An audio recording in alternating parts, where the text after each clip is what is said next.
এবার পুজোয় আসছে আমার নতুন গান, কিন্তু কুমোরটুলির এত ভিড় তো আমরা ঠিক করে শুট করতেই পারলাম না। আগের দিন রাতে জলখাতা পেরিয়ে এত কষ্ট করে মেদিনীপুর পৌঁছি, রাত জেগে রিহার্সাল করে আবার ভোর 4টের সময় উঠে পড়তে হয়েছে। খুব সকাল সকাল রেডি হয়ে আমাদেরকে শুটের জন্য বেরিয়ে পড়তে হবে, কারণ আজকের লোকেশন ছিল কলকাতার কুমোরটুলি, যেখানে পৌঁছতেই আমাদের 2.5 থেকে 3 ঘন্টা সময় লেগে যাবে। এত সকাল সকাল ভারী কিছু খেতে পারবো না, তাই কাকু আমাদেরকে পাউরুটি আর চা বানিয়ে দিয়েছিল। ঝটপট মেকআপটা সেরেই শাড়িটা পরে নিলাম, কারণ অলরেডি 7টা বেজে গেছে। যে করেই হোক 11টার মধ্যে আমাদেরকে কুমোরটুলি পৌঁছতেই হবে। বাড়ির এত কাছে কুমোরটুলি থাকা সত্ত্বেও ঠেঙিয়ে আমরা মেদিনীপুরে এসেছি শুধুমাত্র একটা কারণে, কারণ আমরা বলদ। তাই এখানে আসার আগে পর্যন্ত জানতাম না যে আমাদের শুটিংটা কলকাতার কুমোরটুলিতেই হবে। জানলেই জলকাদার মধ্যে কে এত দূর আসে না। এবারে সেজে গুজে শাড়ি পরে জলকাদার মধ্যে দিয়ে যেতে হবে। যদি একবার পিছলে পড়ি তাহলে আজকে সাজগোজ শুটিং সব ভোগে চলে যাবে। ভাগ্যের সাথে গৌরব আর রূপম ছিল, তাই আমার ব্যাগগুলো ওদের হাতে দিয়ে দিয়েছিলাম, নয়তো আমার পিছলে পড়া আজকে নিশ্চিত ছিল। তো দেখ তুই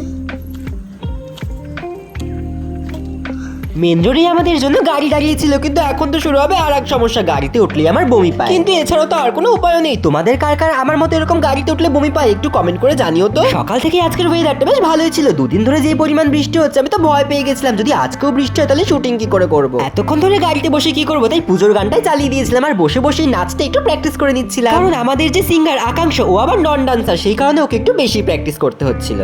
দেখো কত সুন্দর কাশফুল ফুটে আছে, এবার সত্যিই মনে হচ্ছে পুজো চলে এসেছে। বাঙালিদের কাছে এই কাশফুল কিন্তু শুধুমাত্র একটা ফুল নয়, এটা একটা ইমোশন। আমি তো গাড়িতে যেতে যেতে ঘুমিয়েই পড়েছিলাম, হঠাৎ করে চোখ খুলে দেখি যে আমাদের গাড়ি জ্যামে ফেসে আছে। হায় রে, এমনিতেই এত লেট হয়ে গেছে, ফটোগ্রাফারও লোকেশনে পৌঁছে গেছে, তার উপর আবার এত লম্বা জ্যাম। প্রায় 2 ঘন্টা লাগে আমাদের জ্যাম থেকে বেরোতে। অবশেষে আমরা কলকাতা এসে পৌঁছে। ওই দেখো ভিক্টোরিয়ার মাথা দেখা যাচ্ছে।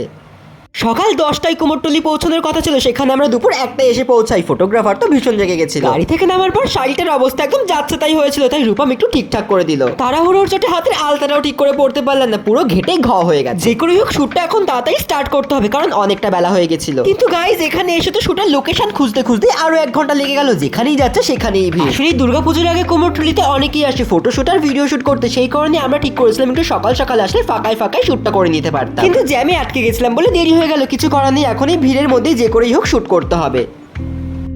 এই লোকেশনটা বেশ ভালো, কিন্তু এখানেও দেখো কত ভিড়। আসলে এই সময় সবাই চায় একটু ভালো ফটো আর ভিডিও করতে, কিন্তু এত ভিড়ে আমরা শুট করবো কি করে? যেখানেই যাচ্ছে সেখানেই লোকে লোকারণ্য। প্রথমেই ঠিক করা হলো আকাঙ্ক্ষার গানে লিপসিং এর কিছু শট নেওয়া হবে। ফাইনালি একটা ফাঁকা জায়গা দেখে শট নেওয়া শুরু হলো, কিন্তু ওখানেও আর এক সমস্যা, পালবাড়ির মালিক কিছুতেই শুট করতে দেবে না। তাই আমরা বাধ্য হয়ে চলে গেলাম আর একটা লোকেশনে, কিন্তু ওখানেও সেম সমস্যা, আমাদের কিছুতেই শুট করতে দিচ্ছে না। আসলে ওদেরও কোনো দোষ নেই, সারা রাত জেগে কারিগররা কাজ করে আর এই সময়টায় ওরা রেস্ট নেয়। তার মধ্যে আমরা কি ফটোস তুলি, ভিডিওস বানাই, আর এতে কিন্তু ওদের ঘুমের খুব ডিস্টার্ব হয়। আবার এই ঠেলাঠেলি গুতোগুতিতে যদি ঠাকুরের কোনো ক্ষতিও হয়ে যায় তাহলে কিন্তু প্রচুর টাকা লোকসানও হয়। আর আমিও কিন্তু এই প্রথমবার কুমোরটুলিতে গেলাম, তাও আবার শুটের জন্য। তোমাদেরকেও বলছি তোমরাও গিয়ে শুট করো, ভিডিওস বানাও, কিন্তু একটু চেষ্টা করো ঠাকুরের যাতে কোনো ক্ষতি না হয়। দুপুরের টাইমটাতে না যাওয়াই ভালো, কারণ তখন সমস্ত কারিগররা রেস্ট নেয়, আর ওরা যদি ঠিকমতো রেস্ট না নিতে পারে তাহলে এত সুন্দর সুন্দর মাতৃ প্রতিমা কিভাবে বানাবে? আর তখন আমরাই বা প্যান্ডেলে গিয়ে সুন্দর সুন্দর মায়ের মুখ কিভাবে দর্শন করবো? তাই জন্যই আমরা ওদের আর ডিস্টার্ব না করে রাস্তাতে এসে শুট করি।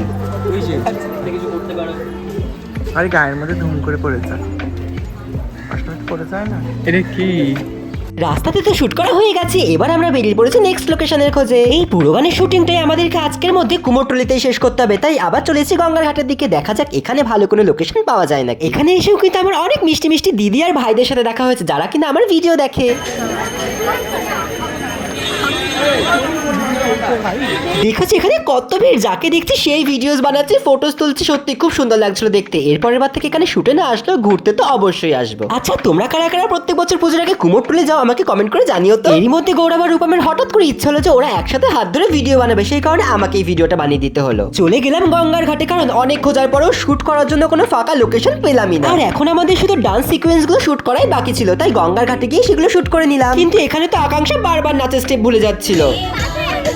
না না, যাই হোক কোনো মতে ম্যানেজ করে আমরা নাচের সিনগুলো শুট করি, কারণ আমার মাথায় তখন একটাই জিনিস চলছে, কখন শুট শেষ হবে আর কখন একটু খেতে পারবো। কারণ সেই সকালবেলা বাড়ি থেকে 4 পাউরুটি খেয়ে বেরিয়েছিলাম আর তখন থেকে না খেয়ে যাচ্ছি। এখানে পৌঁছতেই এতটা লেট হয়ে গেছিল যে আমরা এসে শুট স্টার্ট করে দিই। এমনিতেই আকাঙ্ক্ষা স্টেপ ভুলে যাচ্ছে, তার মধ্যে আবার পিছন থেকে এই লঞ্চটা এসে ডিস্টার্ব করে দিল। কোনো মতে আমরা প্রথম ডান্স সিকোয়েন্সটা কমপ্লিট করি, আর এবার পালা ধুনুচি নাচের। এদিকে গৌরব আমাকে পায়ে আলতা পরিয়ে দিচ্ছিল, কারণ বাড়ি থেকে এত তাড়াহুড়োর মধ্যে আলতা পরতেই ভুলে গেছিলাম। তারপর আমাকে বললো পাটা গঙ্গা থেকে ধুয়ে আসতে, তাহলে নাকি আলতাটা বেশিক্ষণ স্টে করবে। আচ্ছা এটা কি সত্যি আলতা পরার পর পা ধুলে বেশিক্ষণ স্টে করে?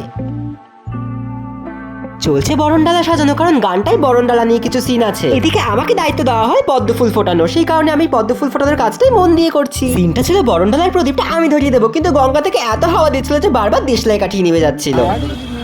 ধারাতে থাকে।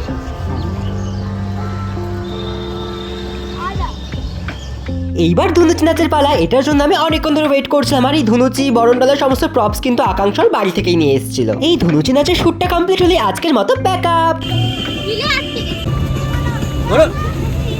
ঘর এইদিকে দেখো, ওপরে বসে বসে সব আমাদের শুটিং দেখছিল। তো যাই হোক, সন্ধ্যের মধ্যে আমাদের শুট কমপ্লিট হয়েছে আর গাড়ি করে শিয়ালদা স্টেশন ছেড়ে দেয়। সো গাইস, তোমাদের আজকের ভিডিওটা কেমন লাগলো আর আমার এই নতুন গান দেখার জন্য কারা কারা এক্সাইটেড অবশ্যই কমেন্ট করে জানাবে। দেখা হচ্ছে অন্য ভিডিওতে। আজকের জন্য টাটা, সবাই খুব ভালো থেকো।